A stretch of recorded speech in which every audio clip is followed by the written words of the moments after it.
Hello guys, कैसे हैं आप सब लोग। आपको बेहतर होंगे, स्वस्थ होंगे और मस्त होंगे। तो आज मैं आप सभी लोगों का हार्दिक हार्दिक स्वागत करता हूं और ये उम्मीद करता हूं यदि आप हमारे इस चैनल पर पहली बार आए हैं और आप वीडियो देख रहे हैं, आप चैनल को सब्सक्राइब कर लीजिए और बेल आइकन को प्रेस कर लीजिए ताकि आपको मिलती रहे पर्सनल ग्रोथ संबंधित नॉलेजेबल वीडियो। तो आइए अब हम शुरू करते हैं। जैसा कि आपको स्क्रीन पे दिख रहा है, आज का हमारा सब्जेक्ट है म्यूचुअल फंड। क्या होता है, ए से जेड सही और सटीक जानकारी लाभकारी है या नहीं है। तो हम one two one, step by step यहाँ पर आपके लिए हम साझा करेंगे म्यूचुअल फंड्स के बारे में। वीडियो पे पूरा बने रहें, स्किप ना करें ताकि आपको मिल सके नॉलेजेबल और पर्सनल और फाइनेंशियल ग्रोथ संबंधी एक अच्छा नॉलेज। हम आते हैं सबसे पहले कि व्हाट इज म्यूचुअल फंड्स। ये म्यूचुअल फंड्स क्या होता है। मैं बताना चाहूंगा कि म्यूचुअल फंड्स एक ट्रस्ट होता है जो कलेक्ट्स करता है मनी बहुत से इन्वेस्टर से और इन्वेस्ट करता है वेरियस असेट्स में, जैसे इक्विटी, डेब्ट, लिक्विड, एक्सेट्रा वगैरह में ये पैसे को लगाता है। और इसी को हम कहते हैं म्यूचुअल, क्योंकि ऑल प्रॉफिट्स, लॉस, रिस्क और डिविडेंड्स जो होता है फ्रॉम द इन्वेस्टमेंट से जो मिलता है वो शेयर्ड हो जाता है उन्हीं इन्वेस्टर्स के बीच में। हम यूं कह सकते हैं कि a mutual funds is a trust that collects money from many investors and invest in various asset classes, equity, debt, liquid asset, etc. And it is called mutual because all the profit, loss, risk, and dividends from the investment are shared among all the investors according to their contribution। और हमारा दूसरा point है history of mutual funds. हाँ, इसका इतिहास क्या है तो मैं बताना चाहूंगा। म्यूचुअल फंड में सबसे पहले आया यूटीआई। यूटीआई का फुल फॉर्म होता है यूनिट ट्रस्ट ऑफ इंडिया, जो कि 1963 में स्टार्ट हुआ था। यानी कि unit trust of India was the first mutual fund setup in India in the year 1963। और 1990 में गवर्नमेंट ने ये चीज अलाउ कर दिया पब्लिक सेक्टर बैंक्स को एंड इंस्टीट्यूशंस को कि ये भी म्यूचुअल फंड्स ला सकते हैं। यानी कि हम कह सकते हैं कि इन 1990 the government of India allowed public sector banks and institution to set up mutual funds। और फ्रेंड्स, 1992 में securities and exchange board of India, जिसको हम सेबी कहते हैं, SEBI एक्ट जो है बन चुका था। और जो ऑब्जेक्टिव्स ऑफ सेबी के बारे में आज हम अभी आपको नीचे बताएंगे। तो यानी कि हम कह सकते हैं in the year 1992 securities and exchange board of India SEBI act was established हुआ था। इसके ऑब्जेक्ट्स हैं कि पहला ये है कि formulated policies and regulates the mutual funds के बारे में पॉलिसीज लेके आई कि म्यूचुअल फंड्स का कहीं कस्टमर के साथ धोखा न हो जाए, यानी कि सेबी इस पे कंट्रोल करती है। दूसरा पॉइंट है प्रोटेक्ट करती है इंटरेस्ट ऑफ इन्वेस्टर, यानी कि आप जो पैसा लगाते हैं उससे जो इंटरेस्ट आता है उसको प्रोटेक्ट करती है। यानी कि हम कह सकते हैं to protect the interest of investor. और तीसरा है कि प्रमोट करती है डेवलपमेंट ऑफ सिक्योरिटीज मार्केट्स, यानी कि हम कह सकते हैं to promote the development of securities market. और दोस्तों, 1993 में सेबी नोटिफाइज किया regulation for the mutual funds के लिए। और 1993 के बाद प्राइवेट सेक्टर्स की कंपनीज भी शुरू कर दिया म्यूचुअल फंड्स, यानी उन्होंने भी कस्टमर से पैसा लेकर के अलग अलग शेयर्स में लगाने लगे। और फिर 1996 में एक रेगुलेशन था जो कंप्लीटली रिवाइज्ड हो गया और अपडेट हो गया, और फिर इसके बाद सेबी ने इश्यूज कर दिया guidelines to mutual funds from time to time to protect the interest of investor, right. तो 1996 के बाद में सेबी ने ये गाइडलाइन जारी किया था। दोस्तों अगला है टाइप ऑफ म्यूचुअल फंड्स। तो मैं बताऊंगा कि there are a variety of mutual funds and इस case confusion to the common people the following, आपको हम बता रहे नेम्स, आपको हेल्प करेंगे अंडरस्टैंड बेटर में, राइट। तो टाइप ऑफ म्यूचुअल फंड्स जो होते हैं, सबसे पहले हम आते हैं मोटे तौर पे कि कंपनी के हिसाब से, यानी type of mutual funds by company size के तो तीन प्रकार के होते हैं: large cap funds, mid cap funds और स्मॉल कैप फंड्स। और फिर अगर हम आए type of mutual fund by structures से, तो इसमें भी तीन होते हैं: open ended schemes, close ended scheme और इंटरवल स्कीम। जैसे नाम से पता है आपको, और आगे आगे आपको बताएंगे। और यदि हमारे type of mutual fund bye investment objective के लिहाज से, इसमें होता है 10 प्रकार का, जैसे इक्विटी स्कीम्स हो गया, इनकम और डेप्ट स्कीम्स हो गया, बैलेंस्ड स्कीम हो गया, मनी मार्केट और लिक्विड स्कीम्स हो गया, टैक्स सेविंग स्कीम्स हो गया, और गिल्ट स्कीम्स हो गया, इंडेक्स स्कीम्स हो गया, सेक्टर स्कीम्स हो गया, एक्सचेंज ट्रेडेड फंड्स हो गया, और फंड्स ऑफ फंड्स स्कीम्स हो गया, यानी कि फंड्स की स्कीम्स की भी फंड्स। और एक होता है type of mutual fund by pay out. Pay out के हिसाब से म्यूचुअल फंड भी तीन प्रकार का होता है, जैसे पहला होता है ग्रोथ स्कीम, दूसरा होता है डिविडेंड पे आउट स्कीम, और तीसरा होता है डिविडेंड री इन्वेस्टमेंट स्कीम, यानी कि आपको जो डिविडेंड मिलता है उसी में इन्वेस्टमेंट हो जाता है, चक्रवृद्धि ब्याज उस पर भी लग जाता है, वो जमा हो जाता है। तो सभी के अलग अलग होते हैं। और म्यूचुअल फंड्स इज डिस्क्राइब्ड करता है as combination of the funds mentioned, जो मैंने ऊपर बताए above में, ठीक है। तो ये अगर मैं उदाहरण के रूप में बोलूं तो ये large cap open ended equity scheme with growth options होती है, और ये स्मॉल कैप ओपन एंडेड डेप्ट स्कीम विद डिविडेंड ऑप्शन होती है, और ये large cap close ended balanced scheme with dividend options होती है। तो you can see the details, यानी आपने देख लिया, यानी कि यू कैन, आपने डिटेल्स सुन लिया है, और about each types mutual fund in following sections में, राइट। अब हम आते हैं mutual fund types of company size, ठीक है दोस्तों।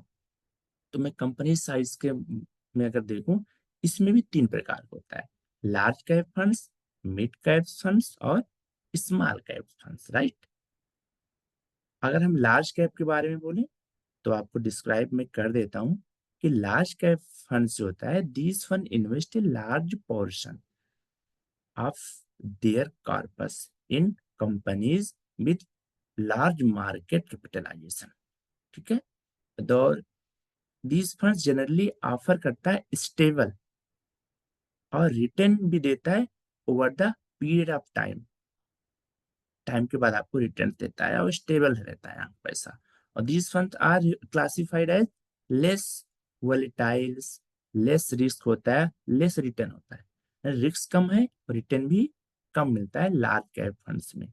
और मिड कैप फंड में दोस्तों क्या होता है कि इसमें मीडियम वोलेटाइल होता है, मीडियम रिस्क होता है, और मीडियम रिटर्न्स भी होता है। और स्मॉल कैप फंड्स में क्या होता है, इसमें जो है this funds are classified as more volatile, more risk और मोर रिटर्न, यानी कि अधिक रिस्क जहां वहां अधिक पैसा। तो स्मॉल कैप फंड्स में ज्यादा आपका रिटर्न बनता है। आगे हम आते हैं, और आप चैनल को सब्सक्राइब भी कर सकते हैं यदि आपने अभी तक नहीं किया है तो। हमारा अगला जो है पॉइंट है mutual fund types by structures, right. तो हम स्ट्रक्चर्स के बारे में बात कर लेते हैं। इसमें भी तीन होते हैं: open ended schemes, close ended scheme और इंटरवल स्कीम्स, राइट। और ओपन एंडेड स्कीम्स क्या होता है कि इस स्कीम्स में don't have fix maturity period, कोई मेच्योरिटी पीरियड नहीं होती है ओपन एंडेड में, यानी कि आपने बाय किया सेल किया जो डेली डेली बेसिस पे शेयर मार्केट पे डिपेंड होता है। और क्लोज एंडेड स्कीम में क्या होता है, इसमें मतलब स्कीम्स में come with a fix maturity period, एक मेच्योरिटी पीरियड होता है, आपको पैसा उसमें जो है उस टाइम पे मिल जाता है, यानी कि एफडी के हिसाब से हो जाता है। यानी कि कह सकते हैं you can invest in these schemes only at the time of initial issues called new fund offer NFO, right. और आप कह सकते हैं कि यूनिट्स ओनली, कुछ यूनिट्स आप इसका सेल कर सकते हैं, you can sell the units only at a specific maturity period, यानी जब क्लोज इंडेड स्कीम में आप पैसा लगाते हैं तो। और आप इंटरवल स्कीम में लगाते हैं, इंटरवल यही पता है बीच बीच में पैसा आप निकाल सकते हैं, तो इसमें क्या होता है this schemes combine the features of both open ended and close ended scheme का कंबाइंड होता है इंटरवल स्कीम दोस्तों। और दोस्तों मैं बताना चाहूंगा कि you can buy and sell, या बाय और सेल द यूनिट्स, या यूनिट्स आप इस शेयर मार्केट में शेयर खरीदते हैं यूनिट्स में, तो आप बाय या सेल कर सकते हैं predetermined intervals at NAV के रेट पर, प्राइस पर।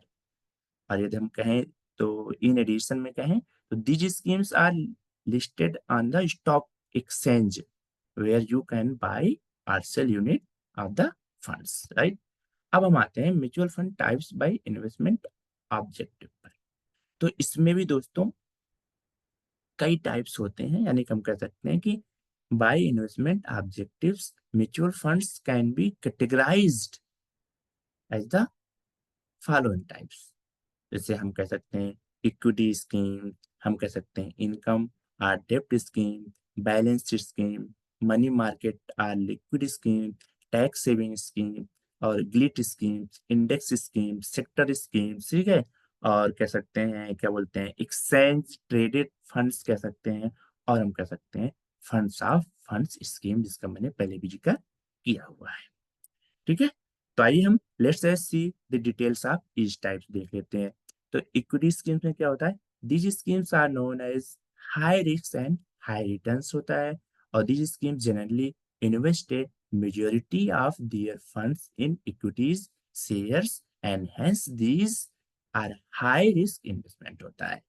और these schemes aim to provide capital appreciation over long term and hence suitable for long term investors के लिए। और these schemes are not suitable for those who want regular income or who need money in the short term, ये विशेष ध्यान देने वाली बात है। और यदि इनकम ऑफ डेप्ट स्कीम के बारे में बात करें तो these schemes are known as less risk less return, जहां रिस्क कम होगा वहां रिटर्न भी कम होगा। और these schemes invest a maturity sorry these schemes invest a majority of their fund, majority जहां आपके फंड्स की मेजोरिटी होती है funds in fixed income securities like bonds corporate, ठीक है। और और आपके गवर्नमेंट सिक्योरिटीज और मनी मार्केट इंस्ट्रूमेंट्स में होता है, ठीक है। तो यहाँ पे कहता है these invest are low risk investment होता है।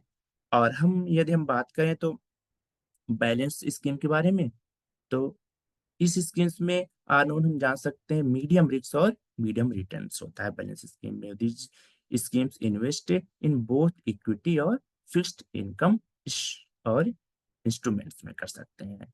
और दीज स्कीम्स हम एम टू प्रोवाइड से combination of regular income and moderate capital appreciation में हम कर सकते हैं, मतलब रेगुलर इनकम भी ले सकते हैं और चाहे हम घटते हुए या बढ़ते हुए क्रम में भी ले सकते हैं। These schemes are suitable for investor looking for moderate growth, right? और मनी मार्केट और लिक्विड स्कीम्स में क्या होता है दोस्तों कि स्कीम्स में होता है इजी लिक्विड होती है, आप पैसा निकाल सकते हैं बहुत ही आसानी से। These schemes invest in safe and short term instrument such as treasury bills, ये 3 3 महीने का होता है, और सर्टिफिकेट्स और deposit. These schemes aim to provide capital protection and moderate incomes होता है दोस्तों। The return from these schemes और माई अगर हम कहें तो वो क्या बोलते हैं, फ्लक्चुएट बेस्ड होता है on the interest rates in the markets दोस्तों। अगला आता है टैक्स सेविंग स्कीम। आजकल टैक्स सेविंग का कोई मतलब नहीं रह जाएगा, नए टैक्स स्लैब में टैक्स की छूट नहीं मिलेगी, फिर भी बता दे रहे हैं। टैक्स सेविंग स्कीम होता है, this scheme provide tax benefits to investor as per income tax act, जो पहले चलता था, अभी शायद आने वाले समय में छूट बंद हो जाए, फिर भी जान लीजिए।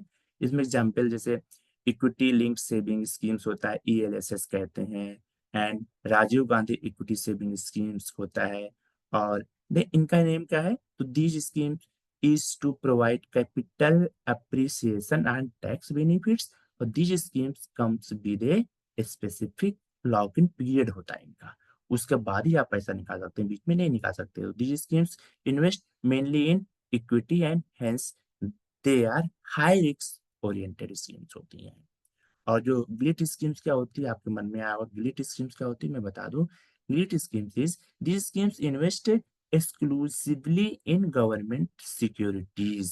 NAVs as NAVs of these schemes uh, fluctuate due to change the interest rate, fluctuate होती रहती है। और इंडेक्स इंडेक्स स्कीम क्या होती है, इंडेक्स स्कीम्स होती है दोस्तों कि these schemes represent the portfolio of a particular index such as BSE index, NSE, Nifty index, etc. और these schemes invest in the shares that represent an index होता है। और अगर सेक्टर्स स्कीम की हम बात करें दोस्तों, तो these schemes invest in shares that are a part of a specific sectors में होता है, उसी सेक्टर्स में आप पैसा लगा सकते हैं। जैसे एग्जांपल के टेक्नोलॉजी सेक्टर्स हो गया स्कीम्स में, bill types of Infosys technologies, Wipro technologies, etcetera. Return from these schemes depends on the performance of the chosen sectors होता है। These schemes are highly risk and high returns होता है compare to diversified equity funds दोस्तों। और अगला जिसे मैं बताया था एक्सचेंज ट्रेडेड स्कीम्स, इसमें क्या होता है, ये क्या होता है, एक्सचेंज ट्रेडेड स्कीम्स होता है दोस्तों। These schemes content A basket of shares that represent the combination of index like BSc index, NSC index का बास्केट बनाते हैं अलग अलग स्कीम्स का। तो उसमें आपका रिस्क भी कम होता है लेकिन रिटर्न भी कम मिलता है। तो इन्वेस्टर कैन बाय और sell the funds any time आप बाय सेल कर सकते हैं ड्यूरिंग ट्रेडिंग हावर्स, सुबह माने कि 9:15 से शाम को 3:30 तक, at the traded price, Monday to Friday, छुट्टी को छोड़ के, राइट। हाँ, this has advantage over the index funds are sorry that allow you to buy or sell based on end of the day NAV only, right। और last में मैंने जो बताया था फंड्स ऑफ फंड्स स्कीम क्या होती है, फंड्स स्कीम का फंड्स क्या होता है दोस्तों, these schemes these schemes invest in other mutual fund scheme। जैसे आप कह सकते हैं दिस पीपल्स से helps investor to diversify the risk through one scheme, the return depends on the performance of the target mutual fund schemes, right. अब हम आते हैं mutual fund type of pay out, यानी कि आपको जो पैसा मिलता है उस हिसाब से आप किन किन म्यूचुअल फंड में पैसा लगा सकते हैं, आइए जानते हैं दोस्तों। तो हम कह सकते हैं कि बाई मनी पे आउट यानी पे आउट के हिसाब से मेथड्स में mutual funds can be categorize किया गया है एट द फॉलोइंग टाइप्स में, जैसे growth scheme, dividend pay out scheme और डिविडेंड री इन्वेस्टमेंट स्कीम, जिसमें आपका पैसा ब्याज का पैसा फिर उसी में इन्वेस्ट हो जाता है। तो ग्रोथ स्कीम्स मैंने बताया, डिविडेंड पे आउट स्कीम बताया और डिविडेंड री इन्वेस्टमेंट स्कीम बताया। इसका ज्यादा डिस्क्राइब करने की आवश्यकता नहीं है, नहीं तो वीडियो बहुत लंबा हो जाएगा। हम आगे चलते हैं। फ्यूचर ऑफ म्यूचुअल फंड यानी कि फ्यूचर, ठीक है, इसका क्या है, तो मैं बता दूं इसका नंबर वही है कि बहुत बड़ा फ्यूचर है आने वाले समय में। आप यदि अपना काम कर रहे हैं उसमें आपके व्यवधान है, शेयर मार्केट ज्यादा टाइम नहीं कर सकते, समझ में नहीं आता, तो म्यूचुअल फंड में पैसा लगा सकते हैं और आप आगे, इसका बहुत अच्छा फ्यूचर है क्योंकि महंगाई बढ़ेगी, टेक्नोलॉजी बढ़ेगी तो आपका पैसा भी बढ़ेगा, राइट। तो इसमें भी ज्यादा कुछ मैं आपको क्या बताऊं, आगे चलते हैं दोस्तों और आप सब्सक्राइब जरूर कर लीजिएगा। और ड्रॉबैक्स भी होते हैं कुछ म्यूचुअल फंड से। अब आया कुछ ना मन में, ड्रॉबैक्स क्या होते हैं, राइट। तो ड्रॉबैक्स होते हैं कि mutual fund returns is not guaranteed, right, and it might very based on market conditions यानी कि market value. Mutual fund company charge investors for various professional funds management taxes, ठीक है। और ये इंक्लूड करता है ट्रांजैक्शन चार्जेस और exit charges and recurring annual charges. Charges भी लगाता है, जो आप पैसा जमा करते हो उसमें चार्जेस भी लगता है, जीएसटी तो लगता है आजकल, है ना। दी चार्ज माई इम्पैक्ट करता है आपके रिटर्न पे। अगर आप वहीं आरडी खोलते हैं तो उसमें आपको चार्जेस नहीं लगता, रिकरिंग अकाउंट में नहीं लगता है, पीपीएफ में चार्जेस नहीं लगता है। यहाँ पे चार्जेस भी लगता है, ठीक है, जमा करने में रिकरिंग में भी लगता है।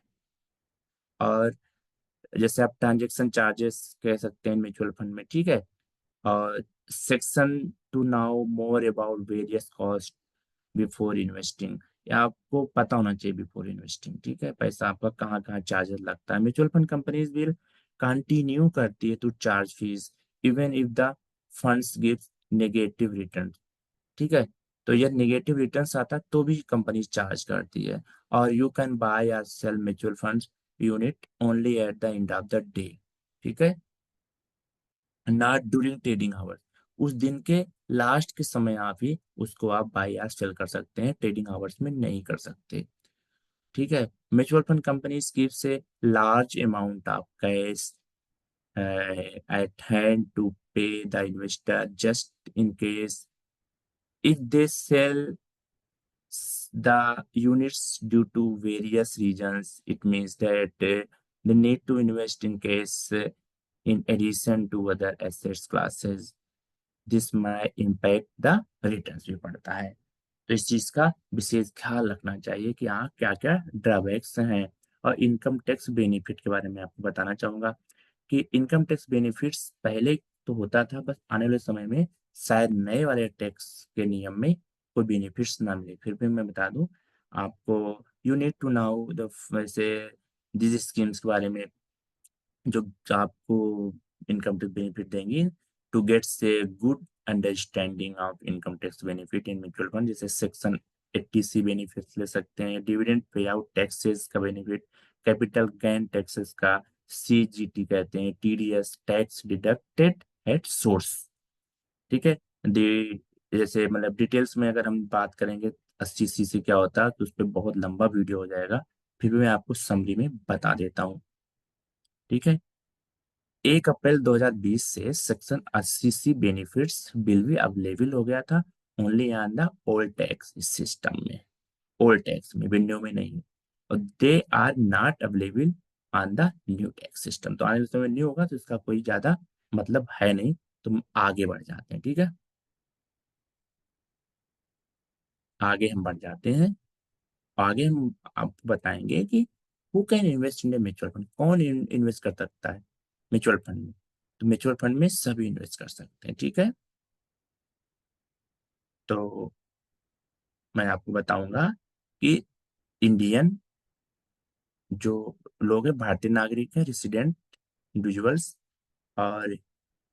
और एनआरआई भी कर सकते हैं, और कंपनीज भी कर सकती हैं, ट्रस्ट भी कर सकता है, कोऑपरेटिव सोसाइटी भी इन्वेस्टमेंट कर सकते हैं, राइट।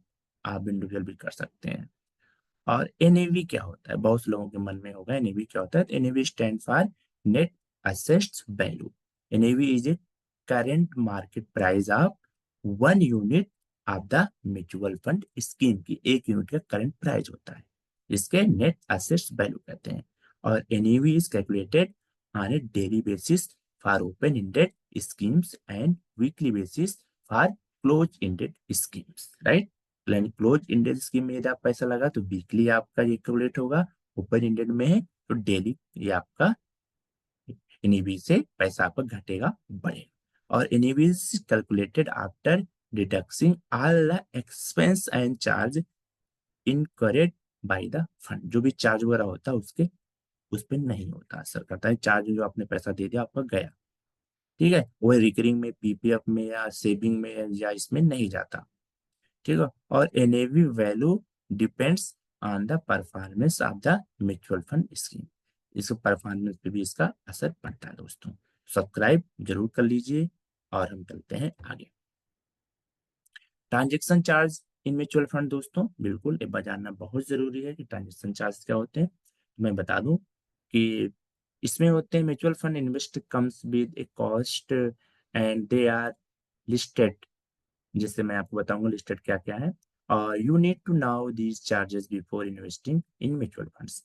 स्टैम्प ड्यूटी चार्जेस होता है जब आप खरीदते हैं, ऑन गोइंग चार्जेस होता है जब आप होल्ड रखते हैं, और एग्जिट चार्ज होता है जब आप सेल करते हैं, राइट। तो तीन प्रकार के चार्जेस भी होते हैं और आपको जानना बहुत जरूरी है, ठीक है। अब स्टाम्प ड्यूटी चार्जेस जाएंगे बहुत लंबा हो जाएगा, लेकिन मैं आपको थोड़ा सा बताना चाहूंगा कि 1 जुलाई 2020 से एमएलएम इन्वेस्टर्स के लिए विल नीड हो गया टू पे stamp duty charges for any type purchase of mutual fund 1 जुलाई 2020 से। और द स्टाम्प ड्यूटी चार्जेस कितना है? 0.005% ऑफ इन्वेस्टमेंट अमाउंट। आपको स्टाम्प देना नहीं है, उससे जो आप पैसा जमा करेंगे उसमें ऑटोमेटिक को चार्जेस जुड़ा रहता है। कितना? 0.005%। जैसे एग्जाम्पल के लिए, यू मतलब इफ यू आर इन्वेस्ट किया 1 लाख रुपए, then the stamp duty charges will be 5 रुपए, यानी कि 1 लाख पे 5 रुपए स्टाम्प ड्यूटी चार्ज लगता है। The stamp duty amount will be deducted before allotting the unit, के पहले आपका डिडक्ट कर लिया जाता है, राइट। यानी कि अगर आपने इफ यू इन्वेस्ट रुपया 1 lakh, then 5 rupees will be deducted हो जाएगा फर्स्ट में। After that the unit will be allotted होगा, जो आप यूनिट वो होगा रिमेनिंग अमाउंट, यानी कि 99,995 रुपए का। और ऑनगोइंग चार्जेस क्या होता है? जब होल्ड करते हैं तो होता है, ठीक है।